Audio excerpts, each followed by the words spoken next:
Welcome to There's Sometimes a Buggy, Irresponsible Opinions about Classic Film. I'm Elise. I'm Dave, and this week it's our January 2026 special subject, The Archers in Technicolor. 3 films made by the great Powell and Pressburger team, The Life and Death of Colonel Blimp, Black Narcissus, and The Red Shoes. After that, stay tuned for Fear and Moviegoing in Toronto, where we continue our Naruse Odyssey at the TIFF Lightbox. We saw Flowing and The Stranger in a Woman. So Dave, this is one of your special subjects. Did you want to tell us about your relationship to these particular films, to these filmmakers? Deep and abiding love for Powell and Pressburger goes back to the late 1980s when I saw Life and Death of Colonel Blimp on PBS. Little did I know at that time it had been through quite a harrowing physical journey. For many, many years, it was only available in a 90-minute version or even less, possibly, often shown in black and white, which is staggering because so much of what we love about the film, now that it's been restored, is the Technicolor. And of course, that's the keynote of all 3 of these films. We've got an Archers in Black and White episode coming up a little later this year. But I was struck by the audacity of the film and the incredible performances, the mood that it creates, and the nostalgia that is so palpable in it. And when I was a 12, 13, 14-year-old kid, I was possibly even more nostalgic than I am now, which is incredible. No movie made before or since has done it better. In terms of showing how people and events from your youth can haunt you throughout your life and continue to ramify in strange ways through all of your subsequent experiences. Also, I was a history buff, very interested in the way that Powell and Pressburger chose to present these cataclysmic events. They're touching major historical points, but always glancing blows, a slanted angle. Fair to say? After I found Life and Death of Colonel Blimp, of course I was zeroed in on the weekly TV listings in a hawk-like manner, hoping to see other films by these guys, and eventually I did get Black Narcissus and The Red Shoes taped off TV as well. I watched all of these movies many, many, many times in my teens and 20s, and I've continued to see them whenever the opportunity presents itself. We did discuss all of these movies a couple of years ago in Fear and Moviegoing in Toronto, because the TIFF Lightbox did a retrospective on them. We'll get into a little bit more depth this week. How about your experiences? We're about the same age, so in the early 90s, when I was really starting to watch a lot of classic cinema, early to mid-90s, Powell and Pressburger were on everyone's radar. I remember watching Black Narcissus because I was really into 50s, 60s Hitchcock at the time. It's an obvious influence. I remember watching The Red Shoes, but being really, really disturbed by it because for a female viewer in particular, it's a real horror movie. I'm sure I watched A Matter of Life and Death. Oh, and I watched The Tales of Hoffmann often because I was really interested in opera at the time. And I also read The Tales of Hoffmann. I don't think I watched The Life and Death of Colonel Blimp, though. I think I watched that for the first time with you, and this might be my 3rd or 4th viewing of it, only because of you. I am not by nature a Powell and Pressburger superfan, but through your appreciation, I have now, well, partly through that, mostly through that, I've now watched these films and others of theirs many times, and I am growing in appreciation of them. But who are Powell and Pressburger, and why does it matter? Right, so they're a team, and they're always billed together as the creators and producers of these films, made by their company, The Archers. Michael Powell was the one who handled the aspects of the filmmaking that we would typically associate with a director. Emeric Pressburger was primarily the writer, but they collaborated in a semi-mystical way that they felt could only be rendered with this joint credit.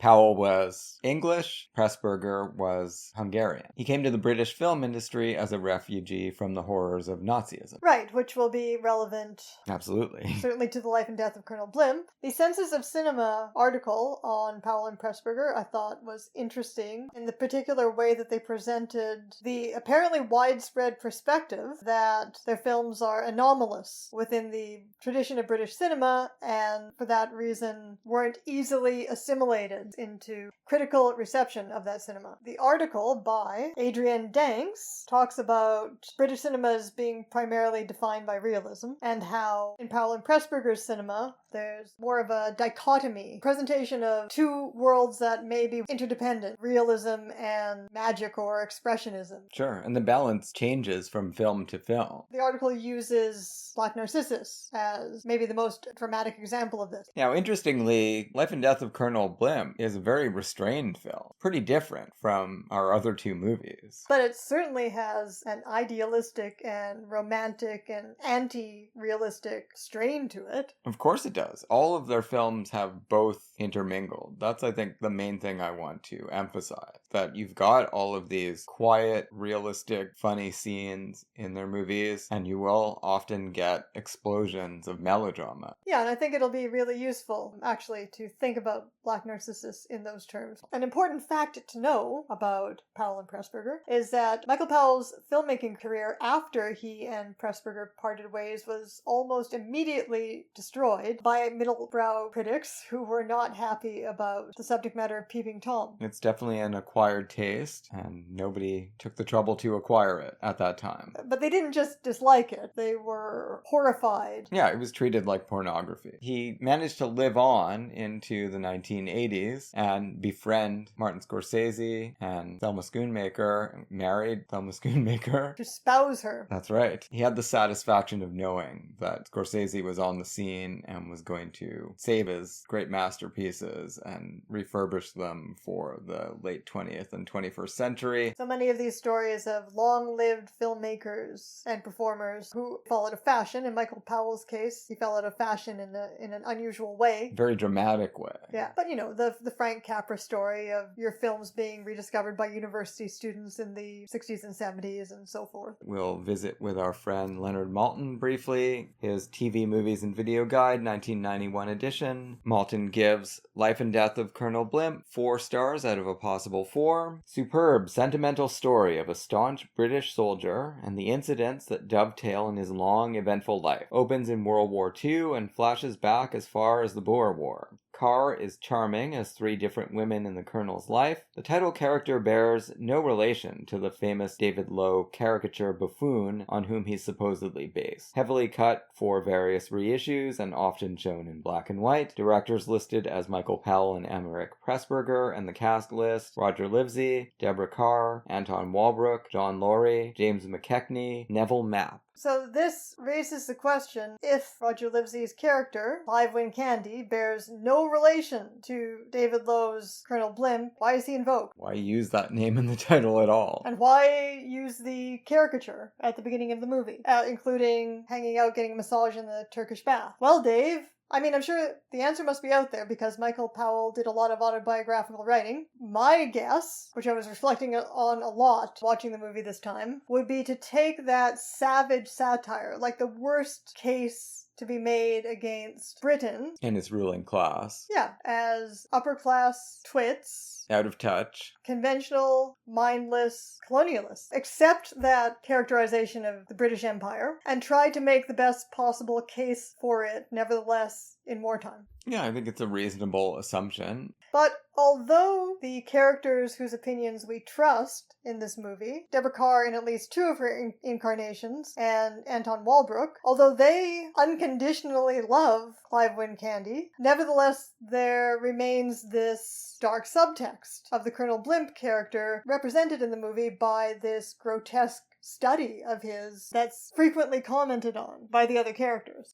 It's a dark, dark place which he goes to for solace and to regroup. Whenever he is without a Deborah Kerr, he goes on a rampage across the world and kills many, many animals and brings back their heads. Magnificent wildlife. You really don't need to be killing elephants. No, you definitely don't. And then later on, when he's with the middle Deborah Kerr, Barbara Wynn, that bear that's being used as a coat rack and a letter holder, which is deeply disturbing. I'm pretty sure I made this statement in the Fear and Moviegoing discussion, but it bears repeating. For someone who was a vegetarian already in my teens, it's pretty astounding how much I love this movie and love this character given his behavior. It's not just the animal rights, though, or the destruction of 73% of wildlife within our own lifetimes, Dave. It's also the way that this is standing in for colonialism. The reason he can go to all these places, British power reaches to every corner of the earth, either formally or informally, and he just has free reign. Whenever his heart and mind are unoccupied, he just pulls out his gun and kills things. And he's involved in plenty of small and large wars as well. And many humans also suffer terrible fates at the hands of the British Empire and people like Clive Candy. And in the extras we were watching on the Criterion channel, this is commented on. Maybe one of the reasons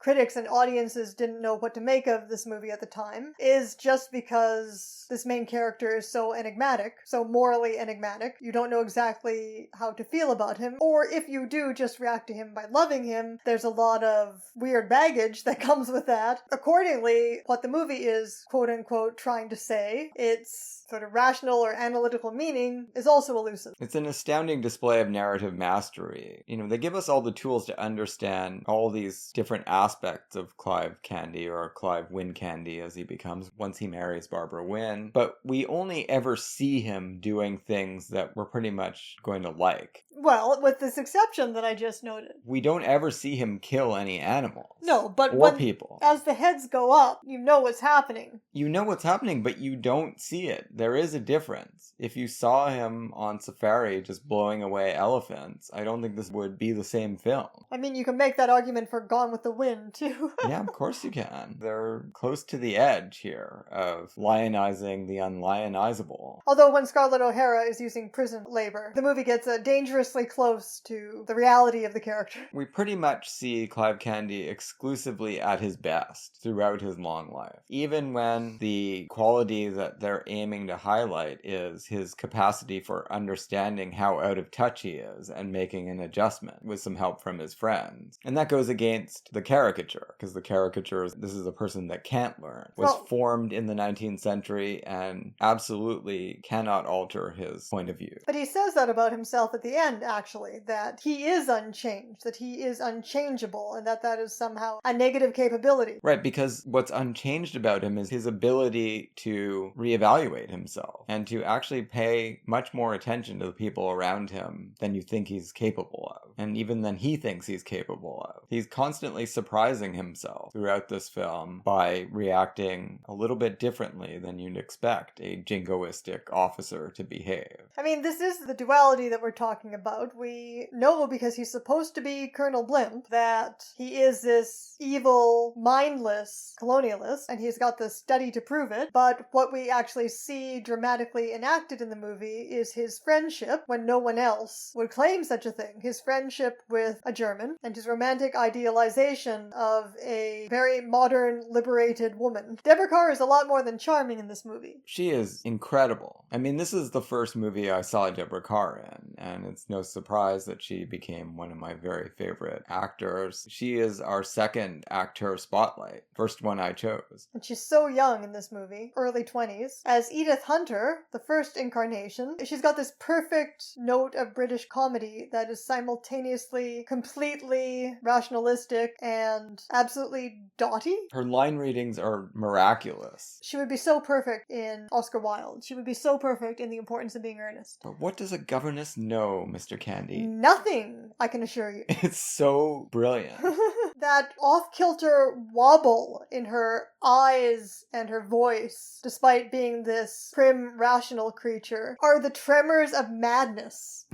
You know? It's just British rationality on the verge of madness. Which is also Wilde, and which is also Lewis Carroll, and which is, even though this isn't British, it's American, which is what makes her so perfect to play James's governess. And we first meet her, not in person, but as the author of a letter that reaches Clive Candy in London, and it's got all kinds of capitalized words and underlined scoundrel, liar. She's having a very hysterical time in Germany. And he seems to fall in love with her based on that letter. It's the thing that motivates him to go to Germany. Even though the War Office says don't go. And even though this is the only intrepid adventure of his life, this is what he chooses in his own mind to illustrate how he was once young and impulsive and romantic and adventurous. It's this letter that sets him off to meet the love of his life, his romantic ideal that he'll never stop searching for, never get over, and to also develop this lifelong friendship with Anton Walbrook. I mean, he needs some new friends, because Hoppy, his pal in London, he's pretty funny, but he's limited. Guy with the weird mustache. I don't know if we talked about this on the podcast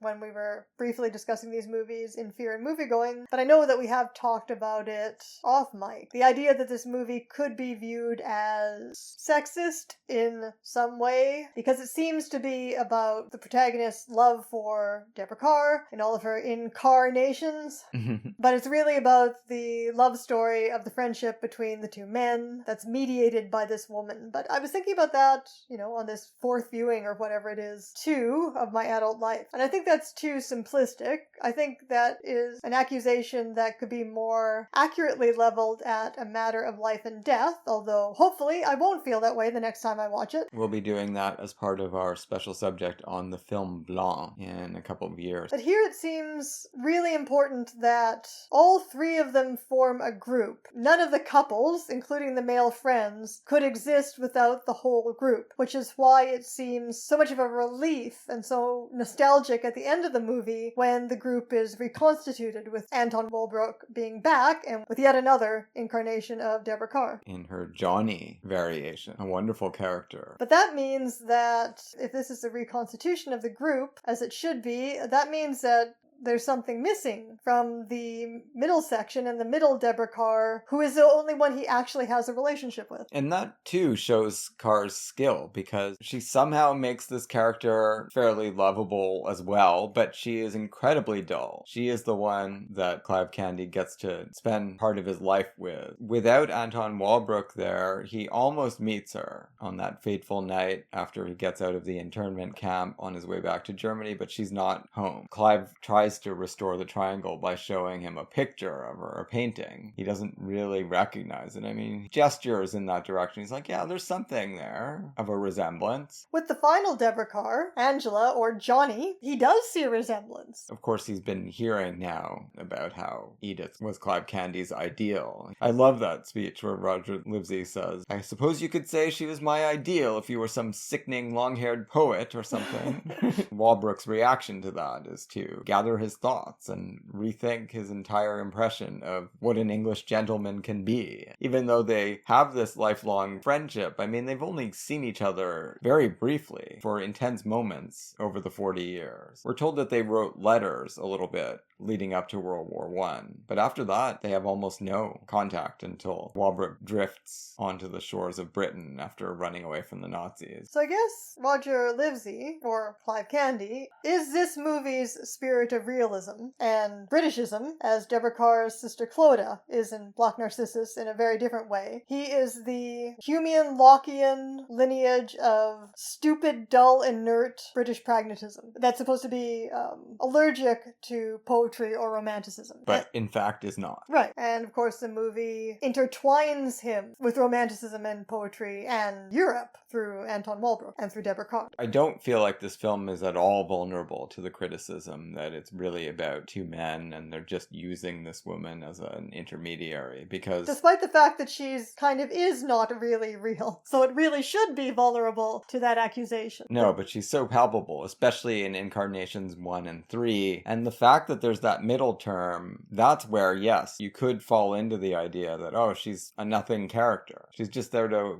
ratify the whims and shallow thoughts of Clive Candy kind of at his worst. That scene where he reveals that he gave this benefit for the nurses of the West Riding of Yorkshire just to find Deborah Kerr because he saw her in a convent in the waning days of World War I is incredible. And her reaction to it, this is great. This is exactly what a middle-aged husband of mine would want to do. Just go grab a woman just because he likes the looks of her when she was sitting at a table. The other two Deborah cars would have punched him for doing something like that. That's what you think? I think so, yes. Because you see her in her Barbara incarnation, and it's sad when she dies, although that too is off screen. Almost every dramatic thing that happens is off screen. Everyone always remarks on that. It's definitely part of its aesthetic rhythm. It just helps to amplify how interesting Edith Hunter and Angela are. Angela/Johnny. I mean, another really important aspect of the film that I think we have to talk about is the way it embeds the flashback. Because we start, I mean, the movie seems like it's going to be a totally different kind of thing. And when I first saw it, I was like, is this going to be like Benny Hill or something? I mean, you got these guys buzzing around on motorcycles. Jazz soundtrack. Yeah, it never felt like Benny Hill. That's going way too far into the gutter. But it seemed like it was going to be a bit of a silly movie. And it was called Life and Death of Colonel Blimp. So I was like, okay, well, I'm finding it funny, but I don't think this is going to become one of my favorite films of all time. And you've got these guys who are chanting their slogans about war starts at midnight and how they're going to upend the stodgy order and attack before war starts. And this is going to show them that this is how the fight with fascism has to go. And all of this is important to the thematics of the film, but you approach Colonel Blimp, General Win Candy, in such an interesting roundabout way and through such a totally aesthetically askew angle that when you finally zero in on him, when they ambush him in the Turkish bath, it's such an amazing scene when the mists kind of clear and you see this torpedo-like body. Right, and of course Roger Livesey is playing this like the David Lowe character, with really exaggerated comical expressions and... Authority! Authority! You know, he's just trying to make himself sound as slow and dim as possible. But my dear fellow, it was agreed, wasn't it?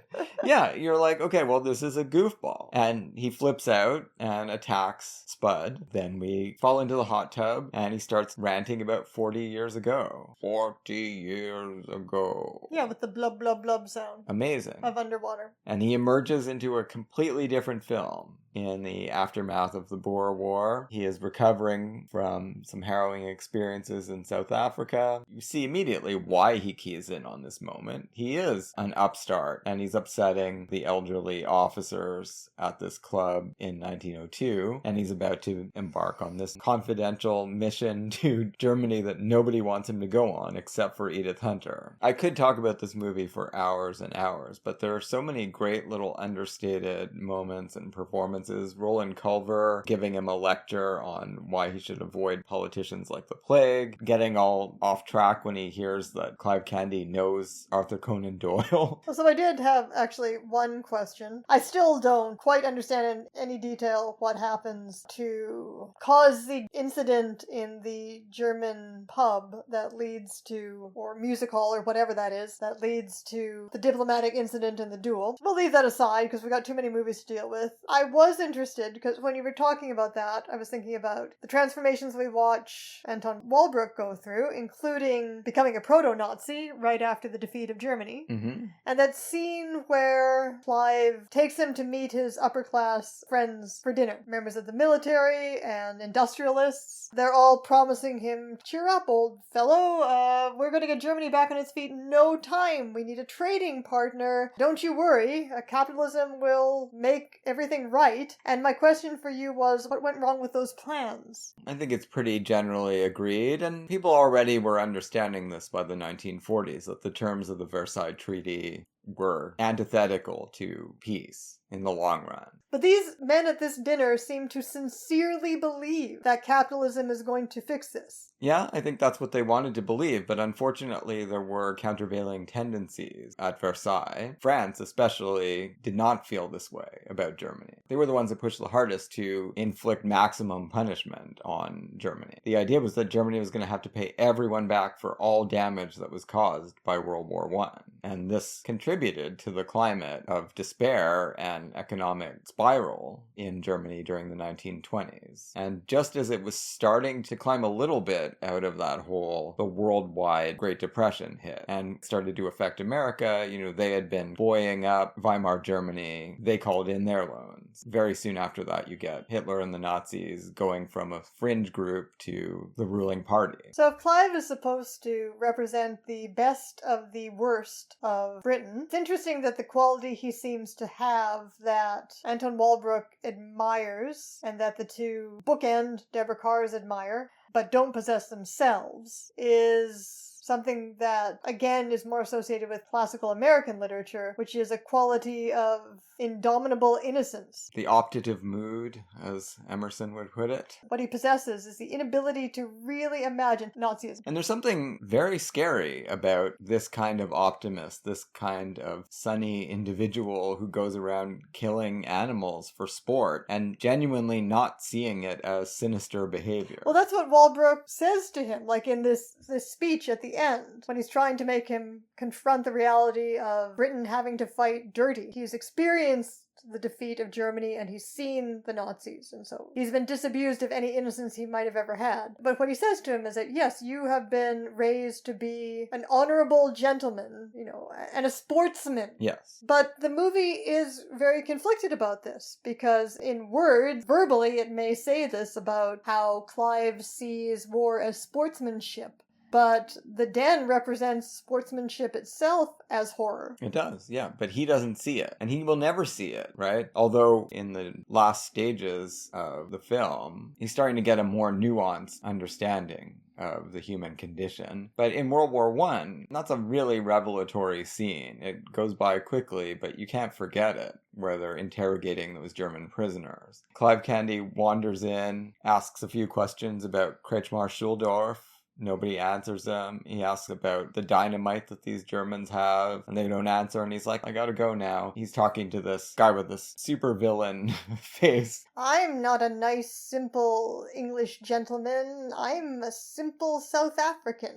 And I know how to make you scum talk. Yeah, and obviously Britain was using torture during World War I, but Clive Candy can't see it. Now, it's also this innocence, of course, that makes him capable of forming this friendship. Yes. This lifelong friendship with Anton Walbrook. Of course, does that actually reflect realistically what any upper-class British colonialist like Clive Candy would do? Well, no, he's a special type. But he's a special type that's supposed to be an archetype. They've gone so far into the archetype that they've created a genuinely original character.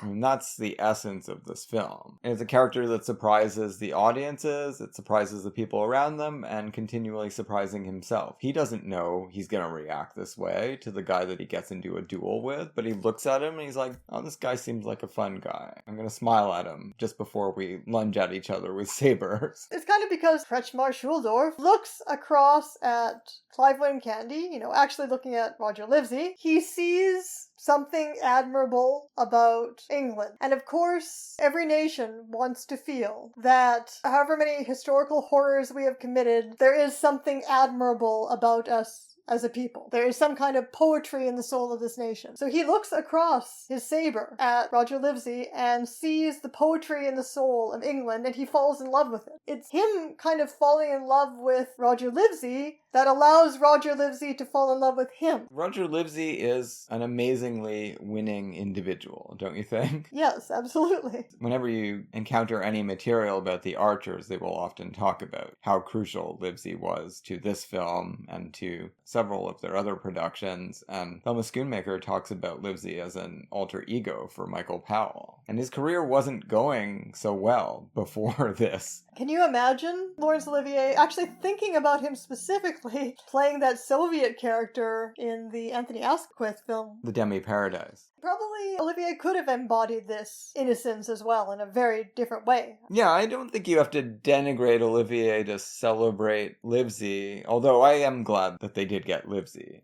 And they only got him because Churchill wouldn't, or the army wouldn't let Olivier be in the film. But Olivier is damn funny in The Demi-Paradise. Of course, yeah, he is.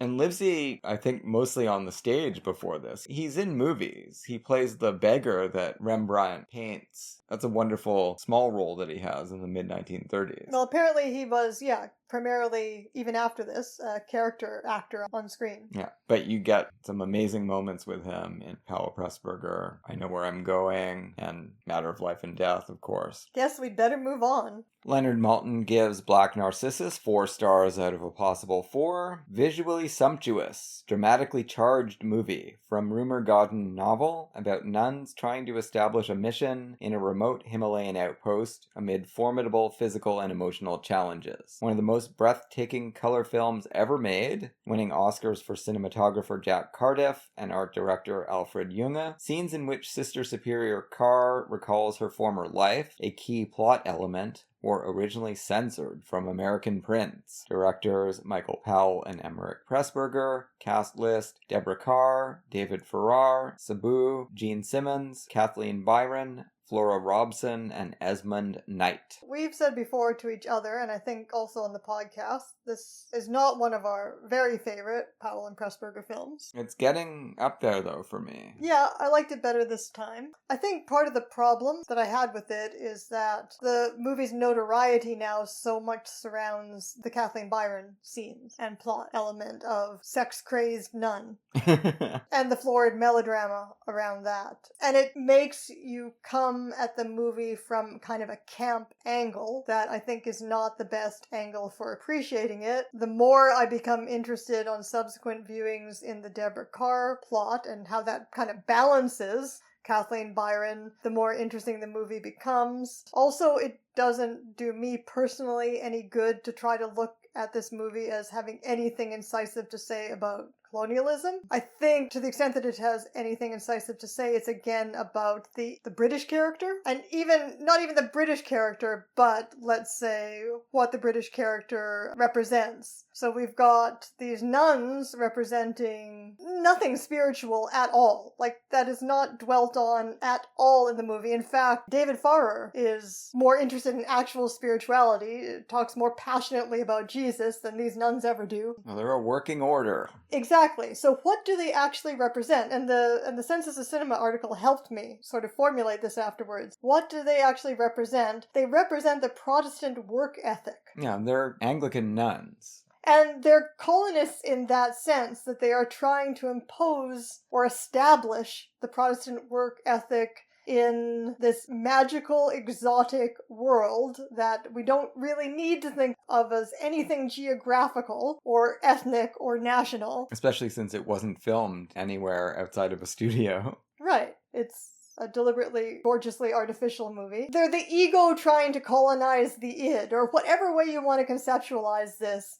They represent a particular kind of attitude toward reality, and every other character in the film represents some kind of, particularly the ones living in the Himalayas, whether it's David Farrar or Sabu or the peasants, the woman who keeps... She's really interesting. I love that character. Every single one, and of course the holy man, every single one of them represents a subtly different constellation of attitudes toward reality that is opposed to the one that the nuns represent, and that Deborah Kerr sees herself as the chief representative of. Her problem becomes much more interesting to me when I think of it not as a spiritual problem, but as a managerial problem in impossible circumstances. And her hubris, but one that never makes her less likable somehow because it's heroic, is that she refuses to be sensible and give up until somebody's killed. Well, she's been handed a job. The movie tells us from the very beginning that there are doubts about whether she can handle this job, whether she's ready for it. Right, it's like Deborah Kerr was just born to play the governess, but her attitude here is not the same feverish, demented passion for the job. That's the governess's passion for her job is more spiritual than the way Deborah Kerr approaches the job in this movie, Sister Clodagh. Her approach is, again, managerial and as a representative of the work ethic. The way that the work ethic can help you get a foothold in reality and sanity that is, however, fragile and easily eroded. It's all about controlling your life circumstances, which, as we see in the flashback, she had no control. She was in love with this guy that she couldn't fathom, and he just disappears on her. Decides to go to America. She is ashamed of the way in which she pinned all of her hopes on this dork. She never wants to find herself in that situation again. She wants to be the one setting the terms for success and achievement in life from that point on. And she joins, it seems like, the perfect order because they recognize her potential. They've promoted her several times already, and now she's got a chance to be regional manager, as you say. If she can succeed, it's going to be an amazing story. Harold Bloom has this phrase that he likes to use for American and British novel heroines of his favorite classics. Heroines of the Protestant will. And this is what she is trying to do. She is trying to impose her will on this vast, overwhelming environment. She starts out in life as something so different from that, and that's why those scenes are so important. And it's crazy that they were excised from the film in the United States. They're fishing, and she tells Con she never wants to go anywhere. She doesn't want to do anything different than the leisurely stuff that they're doing together in that moment. She really has an about face. By making their work seem futile, this environment has reawakened these memories. Like, it seems that all the nuns' lives in the order are for suppressing the memory. So in a way, this is a real memory film too, or for suppressing the memory of their lives outside of the order. Yeah, they're all dealing with it. We don't get flashbacks. We don't get inside anyone else's head. But clearly, that's what's going on. Sister Ruth is the one that shows the most marked mental decline. Poor Kathleen Byron, although she loved this performance in the end, and it certainly became a famous one. But Kathleen Byron's in the same position as Jack Nicholson in The Shining. She's absolutely fucking bonkers from the first moment we lay eyes on her. There's very little progression. I mean, by the end of the movie, she does look like the demon in The Exorcist. But she's crazy from the start. Well, she's troubled from the start, let's say. We're told that. The reason that she is assigned to the group that's going to this remote outpost is that possibly it'll be a change that will bring her back to her senses. That's insane. Well, it doesn't work out. The nuns who don't go to the Himalayas, the ones that send these guys off on their mission, they have no ability to conceive of this place, right? So they don't know what they're getting Deborah Kerr and her troop into. There are gradations in Kathleen Byron's insanity. She's so unpleasant, too. It depicts... Well, she's racist. Yeah, it depicts vicious racism as a form of neuroticism. It's obviously just part of her hysterical irritability. Yeah, but there's something touching, I think, about the way that she... I mean, even though she's a fool and she almost killed this woman that was bleeding to death, I mean, she was trying to take control of her destiny there and be the hero, and she did prevent this woman from dying, at least. Just the way she reacts, and of course we find out, if we don't see it at the time, that she's really dramatically overreacting to the small words of praise that she gets from David Farrar. But Sister Clodagh, she's like the super competent worker who becomes the manager. And she is just so disgusted by Kathleen Byron that she can't stop herself from expressing it. She has so little and such thin and fragile empathy. And they do both have something going on inside their heads that's fixated on David Farrar. Sure. And I mean, by the end of the movie, Sister Clodagh has in fact basically started a romance with him. There's something similar about the two of them. You know, and it starts with their joking about the coffee. Yeah, full of grits. Yeah, where Sister Clodagh briefly reveals that she is a human being who thinks about things like whether her coffee sucks or not. Sister Bryony, not one for the velvety coffee. Oh, she loves her own coffee, though. She does, We see her reaction to it, different from theirs. You thought of it as a managerial problem. This time I was thinking of it almost as a caper film, where it goes completely awry.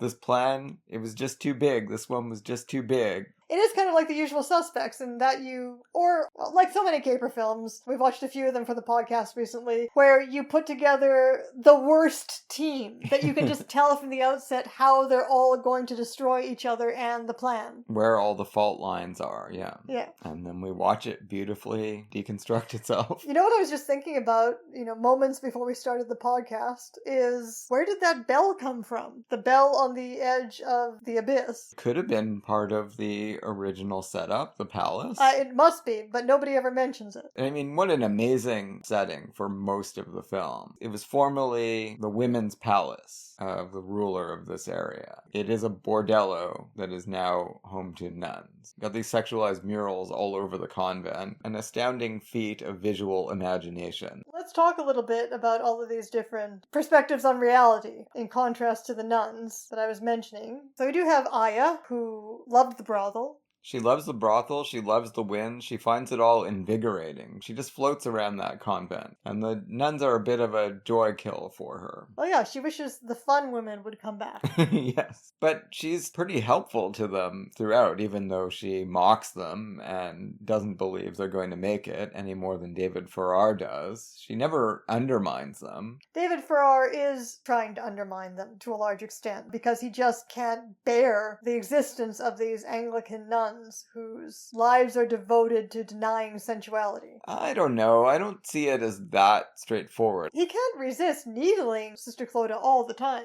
He does help them as well, obviously. He helps them a lot, and I think he likes them. I mean, his feelings for her go way beyond just liking her. He likes them, but he's existentially opposed to them. He knows they're going to fail, and he wants to rip the Band-Aid off quickly. I mean, that's his attitude, more than anything. He's not hoping that they'll fail. He just knows that there's no other way for this to go. I feel like the best articulated opposing view of reality in the film, at least on this viewing for me, was Sabu's as the young general. He is an innocent. Yeah.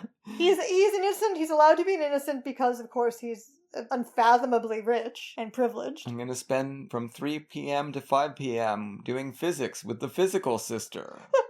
That's one of the great lines in this movie. He's got such a wonderful delivery. He's perfect for this role in this movie. I can't imagine anybody else delivering these lines in the way that they have to be. He is another total innocent, including in his sensuality, but he's also completely intellectually curious, including about Jesus. His radical acceptance of everything on the basis of the aesthetic or on the basis of curiosity is a worldview that in its own way is as threatening to Sister Clodagh as anybody else's in the movie.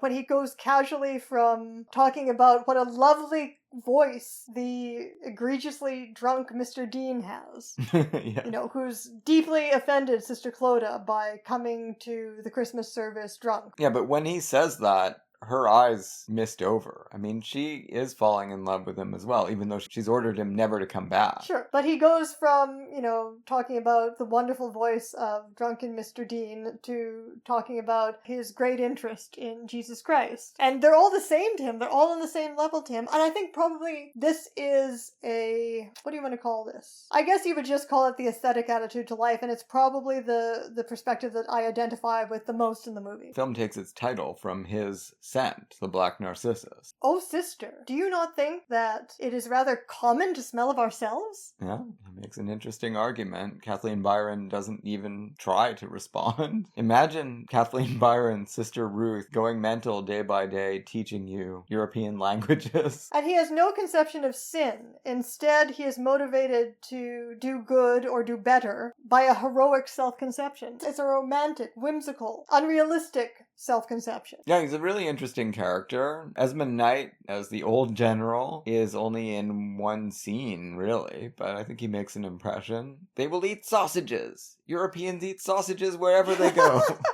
They will eat sausages until we know what else they like.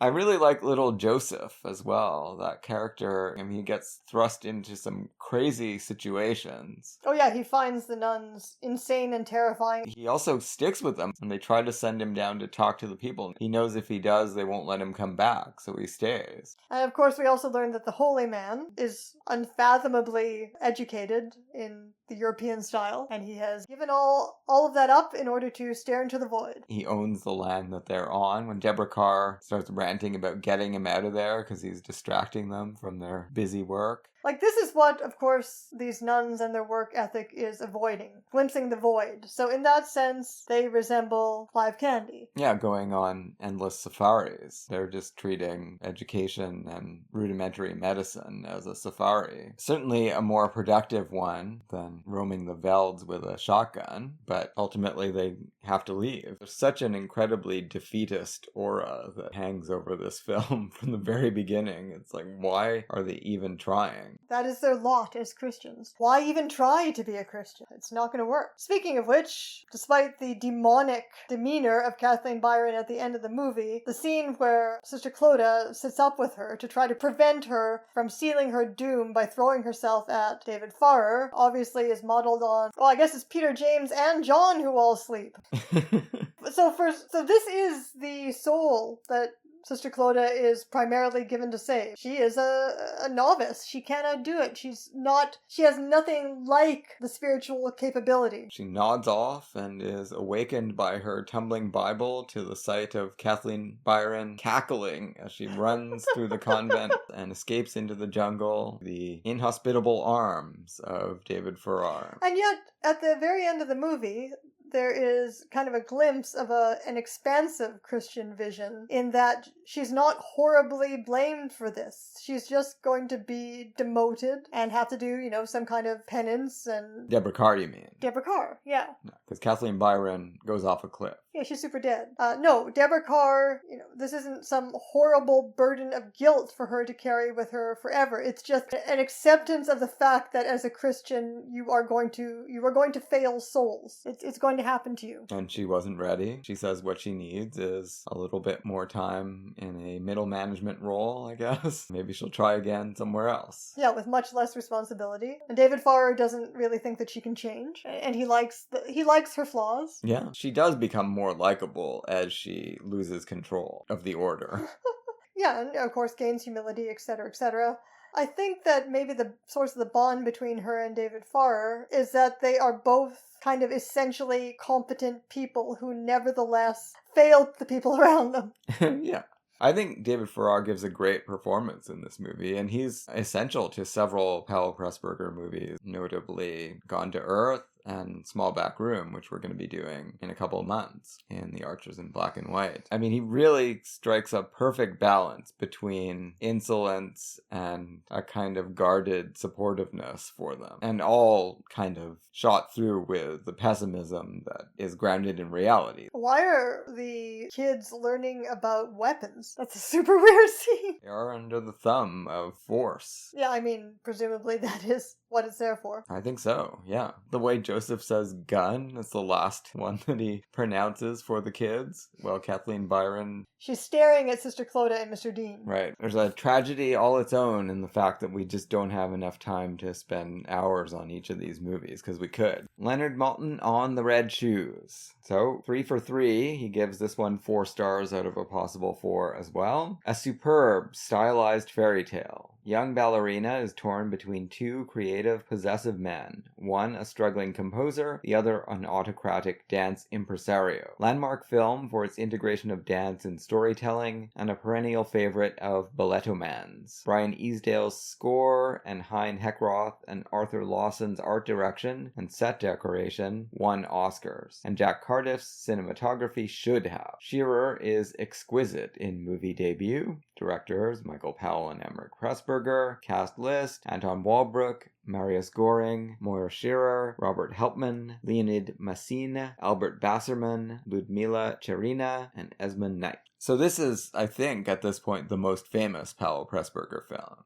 At this point, I think it has been for a long time. That's fair. Maybe it's a closer race now that they're all on the Criterion channel. But for a long time, this was one of the touchstone art films, and the other Powell Pressburgers were a little bit overshadowed by it. Like I said, when I watched it as a young woman, it was unbearable. It was a horror movie up there with backstreet. Can see that. At this point, after several viewings, I'm really, really starting to like it, and my way into it is that I've started to strongly identify with Lermontov. I think, that's been creeping up on me, I think, since the beginning with this movie, that Lermontov is right. He must live for art alone. Or at least it's a heroic ideal. And I really don't think that the movie makes the alternative of mere mundane mortal romance, as Anton Walbrook would look at it, a particularly attractive rival. Oh, I think it's definitely tipping the scales. Lermontov being right, it's still a horror movie. Yeah, I don't think that makes it less harrowing to watch if you're gonna look at the world through Anton Walbrook's eyes in this film. It's a great performance. We didn't talk about him that much in Life and Death of Colonel Blimp, but he's incredibly essential to that film as well. Well, he's kind of the soul of that movie, and he's like the anti-soul of this movie. I mean, the same man who gave that speech about the disintegration of his family under the influence of Nazism is now just looking dead-eyed at anyone that wants to experience anything outside of a ballet theater. But there's some really pleasantly human touches about Boris Lermontov right from the beginning. He's dragged to this party. The film does place us in his point of view, in his subjectivity at this party. He is appalled that he might have to watch some amateurish dance performance, and so are we. Right, and it is an imposition, and he and Victoria first bond over the fact that she can acknowledge that this was gauche. He's still human enough to be discomfited after making his snarky remarks when he's confronted by Victoria Page, who says, I am that horror. He is taken aback. He's like, oh, I actually put my foot in my mouth.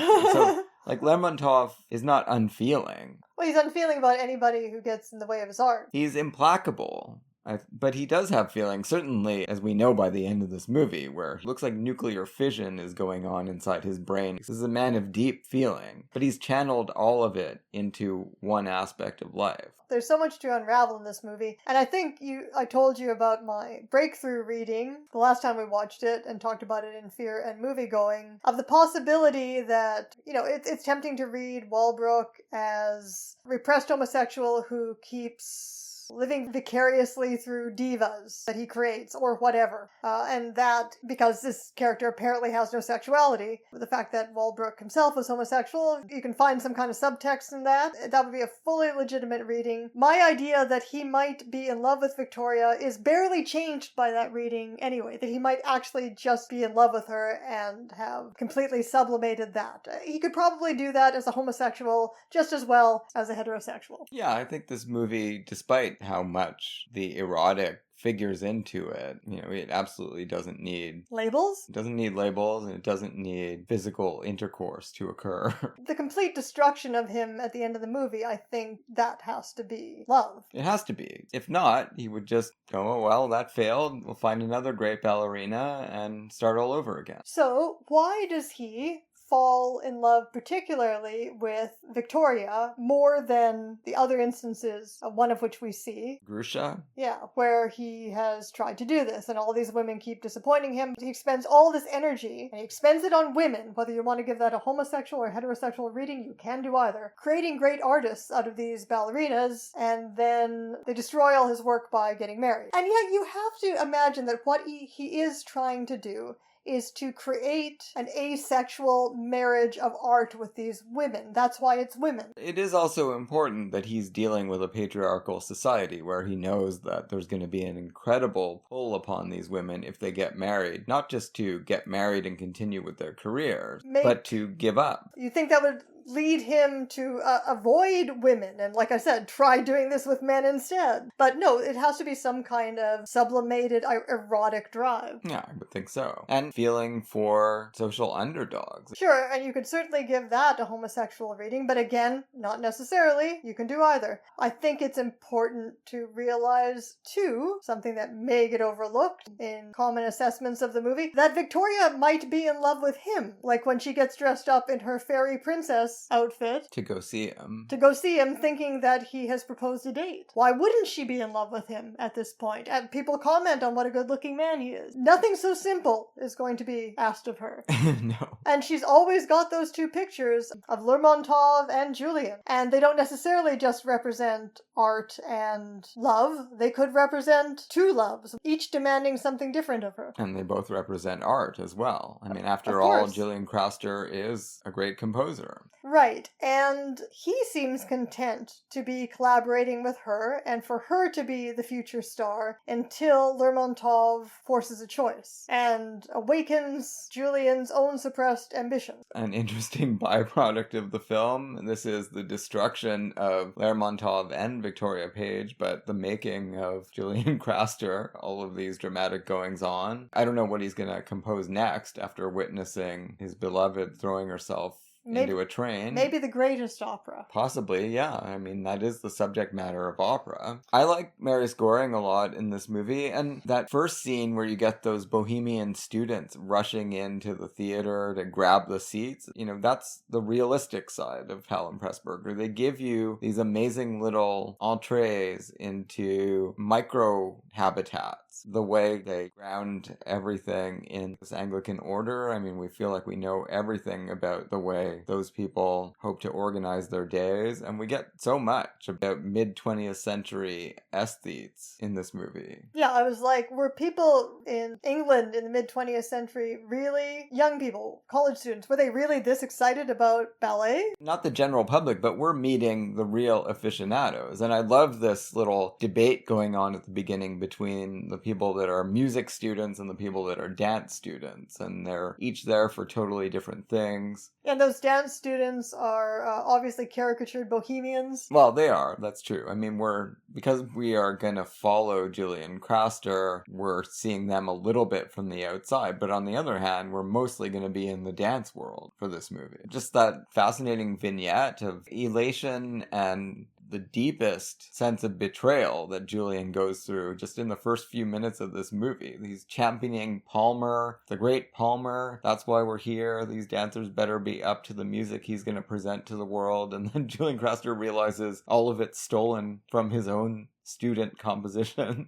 I like the point that you make that we start this movie, weirdly enough, from this outsider point of view of Julian's, outsider to the ballet world, that he's going to become so deeply implicated in. Walbrook is, at the beginning of the movie, weird and eccentric and scary, but he's also very benevolent. The advice that he gives Julian as a young fool. Oh, yeah, sure. Right? He's not maliciously going to make it known to everyone, these accusations. Oh, yeah. And he doesn't even try to make Julian feel stupid. He just gives him good advice. It's a much more difficult thing to realize one has to steal than to be stolen from. He seems wise and discerning at this point, before he goes insane, because he realizes that he's going to lose Victoria. Yeah, that's the catalyst. He's not prepared. He's prepared for any development except for Victoria Page abandoning her stated mission to live solely for dancing. And I was saying, why does he fall particularly in love with Victoria? Why is she the end of him? I think it must be because what he sees in her when she gives that answer. Well, she actually surprises him with her answer, equating living and dancing. So he gets the first hint there, and then the realization of it when he sees her dancing for that little listless audience. And she's just going all out no matter what. She doesn't care about the audience. Well, she's going all out more than she would in front of people she's trying to impress, because it's like she's just there in the moment. And she's dancing for herself, right? He sees someone, maybe for the first time, that he really believes is like him, and that he can make into a copy of himself, and therefore finally realize this asexual marriage in art. It's really interesting the way the film positions him, too, because what does he actually do? I mean, he's the producer. He's the impresario. He's not a former dancer who's teaching people how to dance. He presumably can't dance. He doesn't compose. He is just there putting all the pieces together. Well, he's the director. He's the one with the vision. Before he sees her dance, he already sees her spirit, and that's what interests him. And nobody initially thinks she's that great a dancer. So what we have to believe, because the others aren't convinced, we have to believe that she is doing that she has an original style, that she is idiosyncratic, and that her dance is expressing this spirit that he sees in her, that he knows that the audience of aficionados is going to respond to. We know that Moira Shearer was considered a great ballet dancer. I'm not qualified to understand or perceive individual styles in ballet dancing. I mean, I could see that she's certainly moving beautifully and in time with the music, but as you say, there must be something that goes way beyond just excellence, uber competence. It's something more visionary than that that's going on with her. It's really a disappointment, actually, when he has that line about wanting to create something great out of something small, a great dancer out of you. It feels unnecessary because he has been championing her as this idiosyncratic artist. Well, yeah, as someone who is also creative in her approach to her art. But yeah, we just did 42nd Street, and this movie must owe a lot to the Warner Brothers Busby Berkeley movies. It is a backstage musical up to the point where this insane Busby Berkeley-like dance number occurs. Obviously, Busby Berkeley doesn't have anything to do with ballet, but what I mean is that the stage becomes a place of fantasy and transformation and a cinema of the fantastic, which is really interesting how in Busby Berkeley and in this movie and in David Lynch, how the stage becomes a symbol of a cinematic dreamland, or a portal to a cinematic dreamland. Why? Because the stage, in cinema, you can present all of these things that you can't on the stage. All of these fantastical images and photographic tricks. Yeah, if there's one thing that the cinema doesn't need, it's the stage. But apparently it does. The cinema apparently needs the stage to be its most cinematic. It's a fascinating paradox. It's not too far off from going so far into an archetype like Colonel Blimp and coming out with something unprecedentedly original as a character. Similarly, you're using this constrained space of the stage to amplify the possibilities of cinema. Busby Berkeley's more radical, though, because he just says, hey, this is the way it is now. We're now playing by different rules. Whereas here we're given some hints in the script that,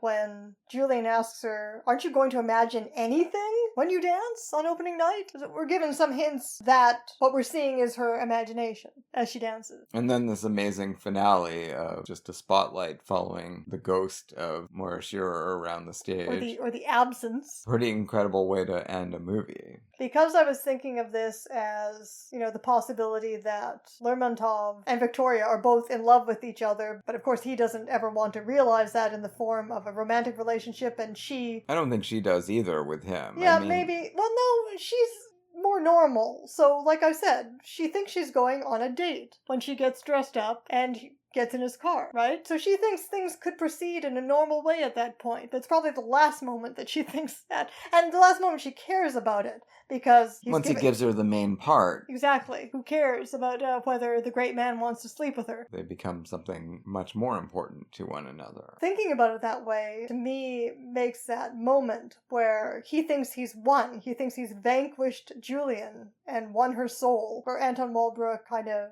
crouches next to her and sort of leans his cheek against hers and has this expression of ecstasy on his face while she is being torn in half and her face is a mask of tragedy, and he just starts soothingly talking to her about how, art is going to be so much more fulfilling for her than any mere relationship could ever be, and just this creepy horror of the fact that Lermontov, however much he loves her, he can never offer her just mere human warmth. If they really are going to be in this sexless marriage of art, there will be no warmth for her ever. You see what I mean? He's just offering her this, it's almost like the Gilda line. Hate is the only emotion that has ever really warmed me. All he can offer her is this icy coldness where that warmth should be. There will be nothing human in her life again. And it's all the more tragic because, as we were saying earlier, or as I was saying before, this isn't an unfeeling man. They can't manifest themselves in that way.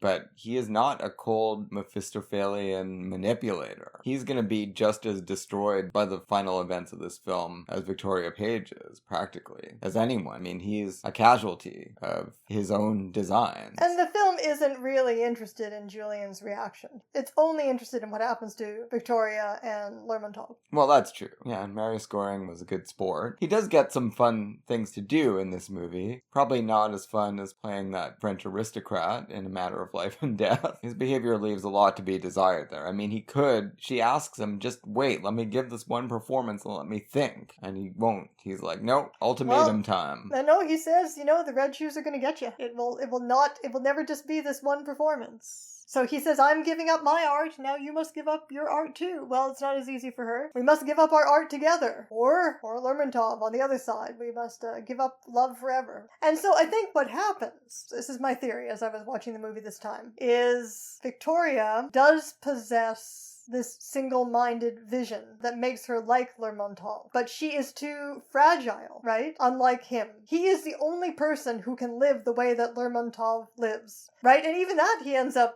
destroying himself on that basis. That's right. He can't deal with the ultimate consequences of it. She cannot deal with, like, as I say, giving up all human warmth forever. She can't deal with that. She shouldn't have to deal with that. No.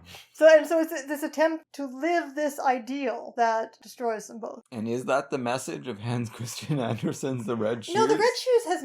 Well, okay, first of all, the fairy tale The Red Shoes has nothing to do with... It's about a child who wants red shoes. And be careful what you wish for. Yeah. That's the whole thing, right? That's the moral. It's a pretty simple story. It's not a moral about art. No. It's as Hans Christian Andersen's stories go, it's one of the very simplest and least interesting, and it really has nothing to do with Victoria's dilemma. Only in the minds of Powell and Pressburger. They transformed it into something that does have a great deal to do with her dilemma. That art will consume you and kill you? But is that what happens to her? Because it doesn't seem like that is what happens to her. It seems like what happens to her is that she is being torn apart by these conflicting demands. Not that she's being consumed and destroyed by her art. But at the ending, when she tells Julian, please take off the red shoes, see, that always seems to me to be in conflict with the message of the entire movie, because she seems to be saying, oh, if only I hadn't been so ambitious, or if only I hadn't loved art so much, then we could have been happy. So she seems to be renouncing the idea of art at all. But he's an artist too, so that doesn't make any sense. It's complicated, and I don't think that there is a single way to read it. I think they're more interested in the image of these red shoes than they are in any specific meaning that you could attribute to it like that. And the film is certainly about the polar antipodes of human aspiration. Well, it's one of those movies about how art preys on life, like, in a very different way, Lottie and Weimar. Yeah.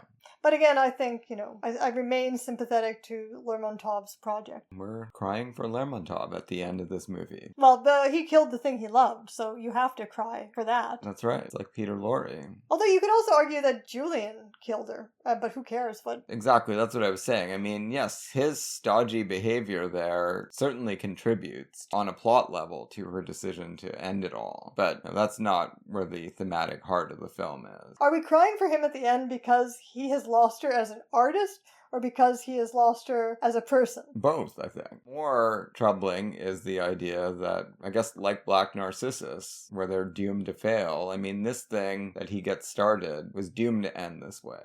It feels like that, obviously, as you go through the movie. It does have a kind of fairy tale structure, a grim fairy tale structure, where you know there's going to be death and mayhem. And he should have seen it coming, and it all comes crashing in on him when he introduces the final performance. His delusion, again, is to imagine that he can win because he knows how strong this desire of hers is. He imagines that he really can just dislodge her from human life without killing her. He dislodges her from the entire plane of existence. All right, we're going to have to leave it there. Let's briefly delve into Fear and Moviegoing in Toronto. What do you have to say about Flowing, which we saw on Saturday? I'd rather hear what you have to say first. Well, this is one that we watched early on in our explorations of Naruse on home video, talking about the way Powell and Pressburger explore subcultural habitus. This is a fascinating subcultural exploration of a geisha house in the mid-1950s, disintegrating under modern pressures and all kinds of other influences coming from far and wide on these people. There's something so methodical about the way Naruse presents melodrama, isn't there? There is, yeah. And so much of it depends on a knack for finding exactly the right point of view character. Having Kinuyo Tanaka witness all of this. Yeah, exactly, right. Which I guess is from the novel, but yeah, I mean, that's perfect casting. No, she's so amazing in this movie. And yeah, it gradually resolves. There's so many characters with so many plots going on, but it gradually resolves as her character being crucial. And the way that it seems like for one moment toward the end, because things are just getting so awful and so despairing as usual. And the way it seems like near the end that it's going to resolve into a kind of imitation of life story, where she becomes the only thing keeping these despairing people going. And then she decides to just refuse that role, which is good, because it seems like that's going to offer some kind of happiness or relief to the narrative. But at the cost of this cliche of the servant who becomes the spiritual comfort of the family or whatever. Right, and let's not forget that she makes that final decision. A lot of it is due to the revelations that she gets about the unsavory business activities going on behind the scenes, right? This woman that seems to have been benevolently keeping the wolf from the door for this geisha house, all of a sudden shows her true colors and says, I want to snatch this whole place away from them and you're going to be the manager here now. It just breaks the spell. Whatever she was thinking might be possible here. She's like, no, I can't fix this. All that can happen is I wind up taking over. That's not what they want for me, and that's not what I want for myself. I'd rather go back and live with my miserable family. My awful relatives. Yeah. It's a great movie. Such a big cast. There's so many interesting people in it. Haruko Sugimara, one of her best performances out of millions that we've seen. Oh yeah, the drunken singing scene that goes on forever. So good. Hideko Takamine, we know that she is the most important actress for Naruse, but in this movie she's got kind of a smaller role. Yeah. And she's a little off to the side. She's dealing with her own dilemma. She is half inside the geisha world and half outside it, and she keeps talking about how she's just not constitutionally capable of being one of these geisha, but she wants to be near them. That's a real problem. Hopefully she's gonna resolve that somehow, but she's not gonna do it with Kinuyo Tanaka's help. That's right. And we've got The Stranger Within a Woman, second to last film by Naruse. Yeah, it seems like right at the end of his career, because he died in the early to mid 60s, he made a lot of these thrillers. He was shifting into a new mode, but, well, I don't know a lot, but he made a few. He was shifting into a new mode. I'm sure there were changing tastes, changing styles. The theme is guilt, and can it be overcome? Can there be any transcendental escape from guilt? A quasi-accident, or actual accident, is the cause of the guilt in both cases. And this movie just very repetitively, in scene after scene after scene, drums in the protagonist's guilt. Incredible misdirection in the narrative structure of the film, although using the title The Stranger Within a Woman kind of gave me a clue where this movie might be going. Well, yeah, I mean, the whole time you're thinking, okay, it's got to be the wife, but how? Was she the murderer? Etc. Yeah, or is it somehow gonna wind up being about the murdered woman? Are we gonna get flashbacks that give us more insight into her character? But no, I think pretty early on I started to figure out, okay, we've got to watch this wife, because something much more interesting than it's not just gonna be her as a sounding board for this crazy Raskolnikov guy who's dealing with crime and punishment issues. I mean, it does make me wonder how frequently this topic came up in Japanese genre novels, bestsellers and whatnot at the time, because obviously when you're thinking of it in the post-war context, this idea that a totally normal guy could, for no reason at all, just cross the line into being a perverse sex murderer, Yeah.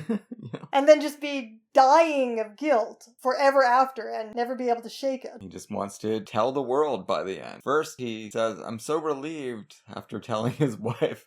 And then, no, that's not enough. He's got to tell his friend. And then that's not enough. He's got to tell everybody what he's done. But it is really similar to Scattered Clouds, right? The man who causes the accident has to try to make it right, whether the woman who's lost her husband wants him to or not. To make amends. It's his 12-step program. Anyway, we'll find some way to talk about this movie in depth. I thought it it was amazing. And it's a super weird way to film a thriller. Chabrol also filmed it, and I bet it's not very similar. Probably not. Very striking work from Naruse. He had lost nothing as the 60s headed toward their conclusion. The 60s and Naruse himself headed toward their conclusion.